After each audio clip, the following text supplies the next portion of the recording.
Hello students of class 7th. Today we are going to start chapter number 3 of your polity part. आज हम आपका politics का chapter number 3 start करने जा रहे हैं. How the state government works. State यानी हमारा जो स्टेट है, राज्य, गवर्नमेंट यानी सरकार. कैसे एक राज्य की सरकार कार्य करती है या काम करती है ना. अब हम देखते हैं.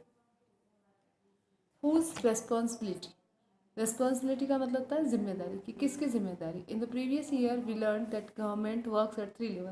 पिछले साल आपने पढ़ा होगा कि हमने ये पढ़ा था कि गवर्नमेंट 3 लेवल पे काम करती है. Local level, state level and national level. And got to know about the work of local government. फिर हमने लोकल गवर्नमेंट के काम के बारे में भी जाना था. In this chapter we will study about the working of the state government. इस चैप्टर में हम स्टेट गवर्नमेंट के बारे में जानेंगे. How does it take place in a democratic country. एक लोकतांत्रिक राज्य राष्ट्र में, एक लोकतांत्रिक देश में कैसे ये काम करती है. What is the role of a member of the legislative assembly. कि जो MLAs होते हैं उनका क्या काम होता है एंड मिनिस्टर्स का क्या काम होता है. How do people express their views और डिमांड एक्शंस फ्रॉम गवर्नमेंट. कैसे लोग अपने विचार गवर्नमेंट को बताते हैं या वो एक्शंस की मांग करते हैं.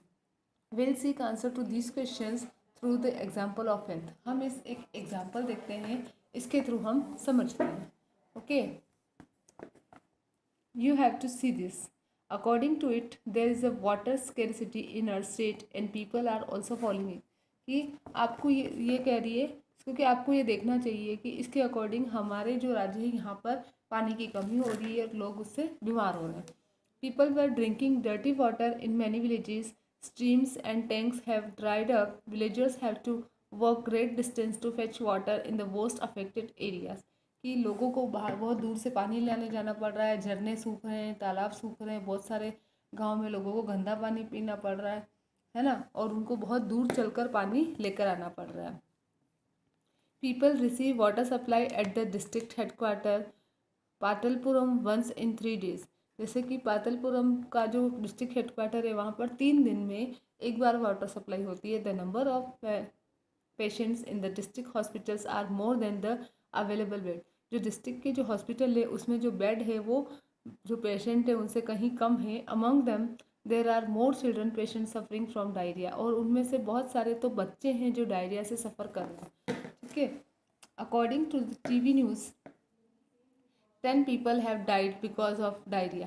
और TV न्यूज़ के अकॉर्डिंग 10 लोग डायरिया से मर गए हैं. Can this happen. क्या ऐसा हो सकता है. Is it possible then one time from it.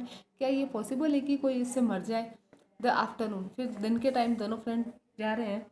My mother want me not to consume any cold drink from the market as usual this morning to she advise Shirin you have to take care for your health. कि मेरी mummy ने मुझे तो warning दी है कि आपको बाहर से कोल्ड ड्रिंक नहीं पीना है. और इस आज सुबह तो उन्होंने मुझे सलाह दी है कि शिरीन आपको अपनी हेल्थ का ध्यान रखना चाहिए. तो ये उसकी जो फ्रेंड है वो हंस रही. हाँ हाँ. तभी अचानक सडनली स्टॉप. जो पुलिस वाली है ये स्टॉप कर देती है उनको. फिर the next due to a rally this route has been block mess have gathered the MLA's house. है ना. तो ये कहता है कि ये कहती है कि इस रूट से एक रैली निकलने वाली है MLA के हाउस तक. तो please oh has he done something wrong.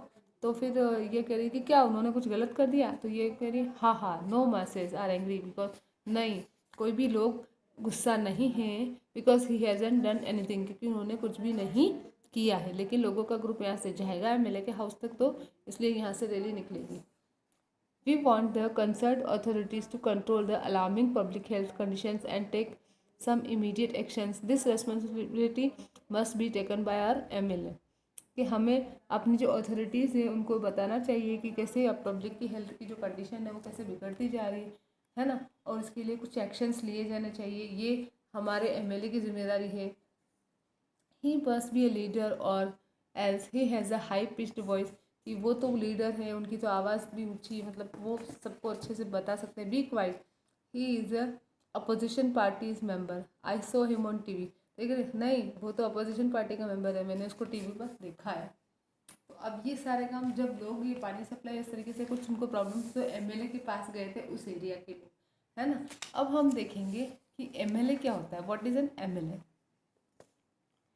You got to know about some event in Patalpuram in the given story. आपने देखा पाटलपुरम में कुछ स्टोरी में कुछ इवेंट्स हुए थे। You might have heard some official name like collector, आपने कलेक्टर जैसे कुछ वर्ड भी सुने होंगे, medical officers etcetera. But have you heard of an MLA and the legislative assembly? क्या आपने लेजिस्लेटिव असेंबली यानी विधायिका और एमएलए के बारे में सुना है? विधानसभा और एमएलए के बारे में। Do you know who is the MLA of your area? आपको पता है आपके एरिया का एमएलए कौन है? विच पार्टी डज शी और ही बिलोंग टू? वो कौन सी पार्टी का है? ये शायद आपको नहीं पता होगा क्योंकि आप छोटे बच्चे हो, लेकिन आप चाहो तो अपने बड़ों से इसके बारे में पूछ सकते हो। The people elect the member of legislative assembly. लोग लेजिस्लेटिव असेंबली के मेंबर को यानी कि एमएलएस को चुनते हैं। They then become members of the legislative assembly and also form the government. जब लोग उनको चुनते हैं उसके बाद वो विधानसभा के मेंबर बनते हैं और फिर गवर्नमेंट बनाते हैं। In this manner it is said that the MLAs represent people. तो इस तरीके से कहा जा सकता है कि जो एमएलए होते हैं वो लोगों को प्रेजेंट करते हैं। To understand this better let's take an example. इसको और ज़्यादा अच्छे से समझने के लिए हम एक एग्जाम्पल देखते हैं। A legislative assembly is there in every state of India. हमारे इंडिया के हर एक स्टेट में लेजिस्लेटिव असेंबली है। Each state is further divided into different areas और कॉन्स्टिट्यूंसीज। फिर वो आगे अलग अलग और एरियाज में डिवाइडेड है। जैसे कि for instance look at the given map. ये दे रखिए इधर हमारा ये इंडिया का मैप है। अब ये देखो और है ना, और फिर उसके बाद में जो आगे और डिवाइडेड है ये एरियाज में।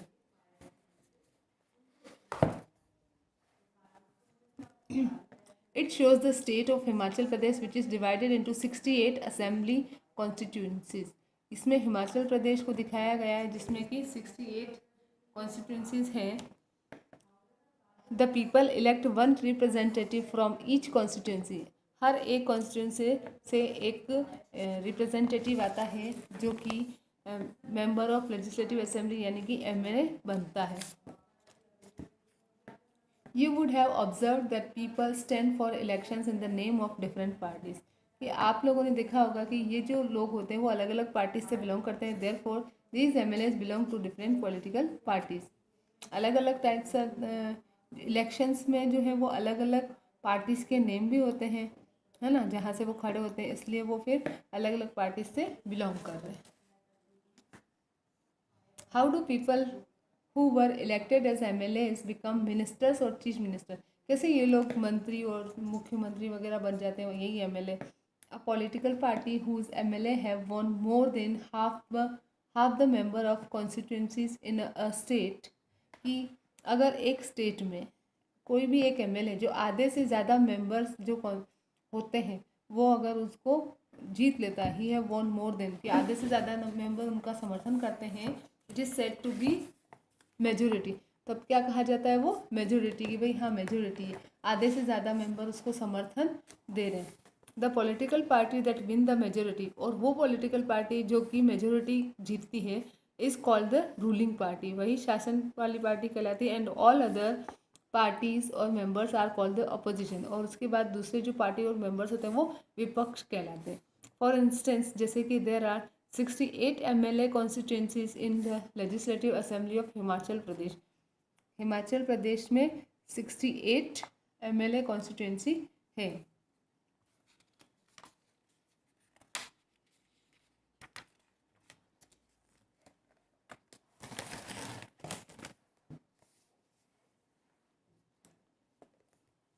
From various political parties, candidates won the 2017 assembly elections and became MLAs. अलग अलग पॉलिटिकल पार्टी से 2017 में MLAs बने थे। अ political party needed more than 34 MLAs in order to acquire majority as the total number of MLAs in the legislative assembly is 68. जिनके legislative assembly 68 constituency है तो उनमें 34 से ज़्यादा जो है एक ही पार्टी के मेंबर्स होने चाहिए, तभी वो मेजोरिटी में आते हैं। The Bharatiya Janata party BJP with 44 MLA had the majority. उस टाइम भारतीय जनता पार्टी को मेजोरिटी मिली थी and it became ruling party, और फिर वो रूलिंग पार्टी बन गई थी। All other MLAs formed the opposition. दूसरे जो MLA थे बाकी के वो क्या हो गए, उन्होंने विपक्ष बना लिया। द इंडियन नेशनल कांग्रेस यानी कि Congress INC came out to be the major opposition party, ये मुख्य विपक्ष पार्टी थी। Since it had the largest number of MLAs, क्योंकि इसके बीजेपी के बाद इसी के सबसे ज़्यादा MLAs थे। There were other parties too among the opposition, फिर हम विपक्ष में और भी दूसरे पार्टीज थी, including the independently elected candidate, जो कि निर्दलीय भी लड़े थे। अच्छा, अब यहाँ पर देखिए the head of state is governor, कि स्टेट का जो हेड होता है वो कौन होता है, governor, and appointed by central government, उसको सेंट्रल गवर्नमेंट नियुक्त करती है to make sure that the state government perform within the rule and regulation, ताकि जो स्टेट गवर्नमेंट है वो रूल रेगुलेशन के अकॉर्डिंग काम कर रही है कि नहीं कर रही है ना। हमारे जो स्टेट के गवर्नर है, राजस्थान के स्टेट के गवर्नर वो है Kalraj Mishra. Okay, the MLAs belonging to the ruling party elect their leader to make the chief minister after the election, कि रूलिंग पार्टी की जो MLA होते हैं वो अपने लीडर को चुनते हैं, उसे चीफ मिनिस्टर बनाते हैं। In this case the BJP MLAs choose Shri Jairam Thakur, हमारे हिमाचल प्रदेश वाले केस में श्री जयराम ठाकुर को लीडर बनाया गया था as the leader, and he became the chief minister. The chief minister then select other people as minister, फिर चीफ मिनिस्टर दूसरे लोगों को मिनिस्टर के रूप में सेलेक्ट करता है। Governor of the state appoint the chief minister and other minister after the election, election के बाद में स्टेट का जो गवर्नर होता है वो चीफ मिनिस्टर और दूसरे मिनिस्टर को अपॉइंट करता है। अदर मिनिस्टर को चीफ मिनिस्टर की एडवाइस पर अपॉइंट किया जाता है। अच्छा, कभी कभी जब रूलिंग पार्टी सिंगल पार्टी नहीं होती है तो ऐसे पार्टीज का ग्रुप एक साथ मिलकर काम करता है, जिसको कोलिशन बोलते हैं, कोलिशन गवर्नमेंट, है ना।